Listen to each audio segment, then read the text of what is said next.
Alrighty, thought I'd do a little quick update here on the homestead. I've had to go fill up my strategic reserve, and I try to keep these tanks full. I've got 7 5-gallon tanks. Now that's not going to last you forever, for eternity. By no means, no fuel would last you. You'd have to have your own oil well. Maybe you could manage that if you wanted to last it forever, but I'm not planning on worrying with that. But what I do worry about is if we had some kind of a natural disaster. I have a generator. I can power up for a little while. This isn't going to get me very far. In fact, it'll burn about 5 gallons a day, and I've never left it on for a whole day, but like during the day, plug up the refrigerators, freezers, all that I can, and it'll go through 5 gallons. So this would last me 7 days a week. Sometimes I think I'd like to update that. I've went and seen some tanks that you can get that'll hold like 100 gallons, and that would be real nice one of these days. I missed out one that I seen hanging on a sign, and I wish I would have got that one, and but I didn't. And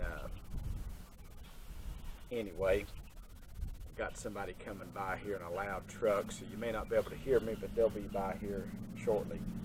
Anyway, I've been a year since I've gone and filled up my tanks here, and fuel jugs. Like I said, I've got 7 of them. I don't put like stable or anything in them because generally don't have them that long. You just got to fill them up twice a year, and I try to go through them.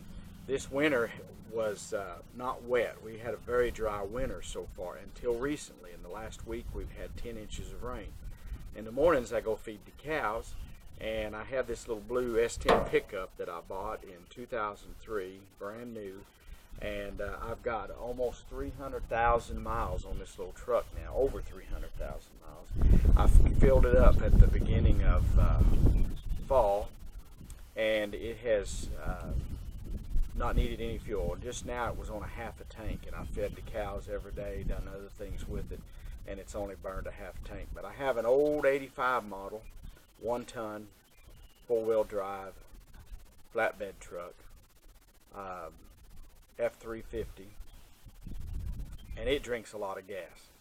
And you have to keep gas on hand. We've had all this rain, and it's too muddy now to get this little 2-wheel drive S10 out in the pasture for a few days, so I had to start driving the other one. I went out there this morning, and I was about out of gas, so my truck had enough to make it today, and it has an extra tank, so I keep a little bit in the secondary tank to get me by till I can get it. Also, my 4-wheeler was needing some gas, so I thought, well, I'll go down today and get gas, and I try to use 100%. I always do when I'm storing it, 100% gas. Now, I've not had trouble with the ethanol blends, they're like the 10% stuff that's got ethanol. I've not had any trouble with that in my vehicles, although it seems like this little S10 runs better on 100% gas, and so does that little farm truck, runs better on 100% gas. But our other vehicles that are newer, seems like the ethanol is not no big deal. We run it, ain't no problem with that. But I also, in my lawnmowers, I have had trouble with lawnmowers and chainsaws that I ran that 10% stuff in, and in the garden tiller, stuff like that. So I buy the 100% gas to store, and it seems like it stores better too. It don't get that old yucky stinking as quickly, so I don't put stable in it. If I was using the other stuff that's like got 10% or more ethanol, well, I would certainly put some kind of stable or something in it. I also have 4 jugs here today of diesel fuel, and I have an old tractor, and I like to have the diesel here. When I need it, it's handy just to have it. I've got plenty of diesel in the tractor, and I'll just grab one of these 5-gallon jugs, go put it in there, and it works very well. I haven't had any troubles. But like I say, it isn't like a prepping thing that you're forever, but I am sort of prepared. And you might say, why do you have all that? Well, these natural disasters now, like just in the last week, we had 10 inches of rain here, and there was flooding. Some of the streets got washed out. Some of the rivers got above flood stage. Some of the creeks got up. Ours over here in the backside, it got up clear to its banks, but it didn't get over, it doesn't appear like. But normally with that much rain, it would have went over. But I think it was so dry, everything's absorbing a lot of the rain, so we were blessed that it didn't go over. A lot of times when it goes over, it tears out some of the fences and things, and I have to fix that stuff. But overall, you look nowadays of all the disasters of hurricanes. Here in Oklahoma, we have a lot of tornadoes. You never know when you're going to be without electric. We've been without before for a week, and thankfully I had the fuel put back. I could run my generator. Our freezer kept good. Our refrigerator did. We ate good. Everything's good. I even have an extra propane tank. Several years ago, we had kind of a colder winter. This winter was a colder winter. Also, I used a whole propane, a whole tank of fuel, and had to turn on my strategic reserve tanks, what I call it, and use it. And it was like, it filled up to 80%, and we've used probably 5% out of it so far. And it'll last us all summer. My wife cans and stuff, and it'll be more than enough gas to last till next fall. But in the summertime, sometime I have a friend that sells propane around here, and he'll call and he'll usually say, hey, we got it 99 cents a gallon, would you like it? And I'm like, yeah, I'll come fill up everything I got. I want it filled up. And so they'll come and do that, and it's relatively cheap then. But one time I ran out of propane. We had a cold winter, and it cost me, propane was like $4 a gallon, if you can believe that, or some ridiculous price like that. And I ran out, or was about to run out. It wasn't completely empty, but I called the propane company and I said, hey, I'm low here, or would you come put some fuel in? They said, well, the minimum we will do, it's $4 or whatever a gallon. Said, we only do 100 gallons. I said, well, that's the minimum you can get. You can get it filled completely up, but you have to buy at least 100. I said, well, that's all I can afford. I said, just come out and put 100 gallons in. But the next summer, I told this friend of mine that sells propane, I said, hey, when it's cheap, you call me when it's the cheapest. So it got down around 99 cents a gallon, and he come and filled up everything. I've got a bunch of friends, our church, different places. I always have him fill all their stuff up, and we get him a lot of business there, and he comes around and fills them up. And it's warm, usually in August, and usually in the summertime I've got a little more money to play with, so that makes me feel good too. But anyway, I went and got these filled today. They'll last me through the summer, and I need to mow the yard, I grab one. And I try to take, if I got one or two empty, run them into town, get them filled up, not let everything run out. And see, I wouldn't been prepared. And they want to talk about homesteading. I think part of homesteading is being prepared. Not forever. Some people that are preppers think they got enough food to last them for 100 years and all this ridiculous stuff.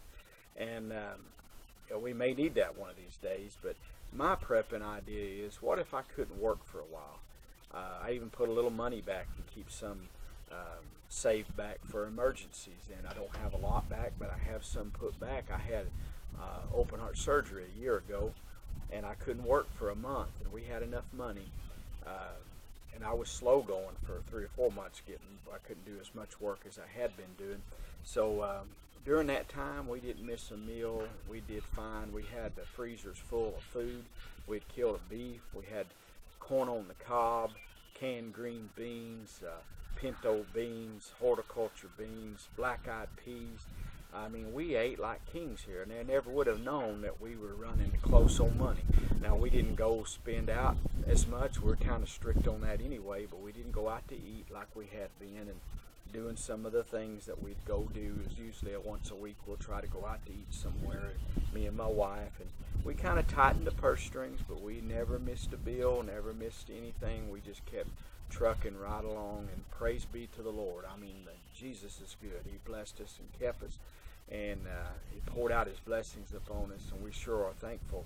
And I come through that about a month after the surgery. I was able to start back to work. I was on limited. I couldn't lift much, and there honestly would get wore out in about a half a day's work, but we still went. I planted a big garden last summer. I mean, I just kept right on back to normal, but I had prepared, and I think being prepared, and some people kind of will laugh at you or make fun, and some Christians will, if you talk about prepping. The thing is, every one of them people that I know have insurance. And some of them will have, they don't own their home, but they'll have homeowners insurance in case their home burns down. Well, that's prepping. they have their car paid off, but they'll go ahead and carry full coverage insurance. Well, that's prepping just in case my car gets damaged. I've got full coverage insurance. I don't. I just carry liability on my vehicles. But as far as gas or food, they just live from week to week and paycheck to paycheck, that type of stuff. But they'll aggravate or try to hinder people like myself that I'm trying to prepare. I'm a homesteader. My grandparents, this piece of property where I live out here, my great-grandfather bought, and they put up stuff every year. My grandpa did, and grandma, my mom and dad did when I was a kid. They put up produce and vegetables, and we'd kill a hog and kill a beef, whatever, and we always had plenty of food. We might not have had any money. There was times I don't know that there would have been $5 among all of us with my 5 siblings and mom and dad, but we always were prepared and made it. And that's the way you used to do things, and I think it was a good way. It's still a good way. And if we need something from the store, sure, we can run down to the store. If I need gas, I can run down. But what if something happened? Would you be prepared? And one big thing is fuel. And I try not to let my vehicles run dry. If I see if I'm coming home and I see maybe they're half full, I'll just go ahead and stop and fill the tank up. That way I've got plenty of fuel. Someone told me that's good on your fuel pump. If you have fuel, it keeps your fuel pump cooler. I don't know if that's true or not. But keeping plenty of fuel on hand. If you burn wood, we don't, but I've got probably a rick of wood stashed away here. I want to burn some fires outside, do some cooking outside on wood fires, and I've done that before. I just haven't in a long time, but I'd like to get back to that. So when we have limbs and stuff fall around here on the homestead, well, I'll cut them up, rick them up there. We had a big tree fall right across the field here, and I cut that up, put back here in my wood pile, and I've got a rick or so of wood, and in case we needed it, we're planning on adding a wood fire stove later so that we could have heat if things got bad. I put in a little infrared type gas heater in my home in case my central heating air, we wasn't able to use it. But anyway, I appreciate you tuning in today, and this is Howie with Cedar Creek Homestead. May God richly bless you. Thanks for listening.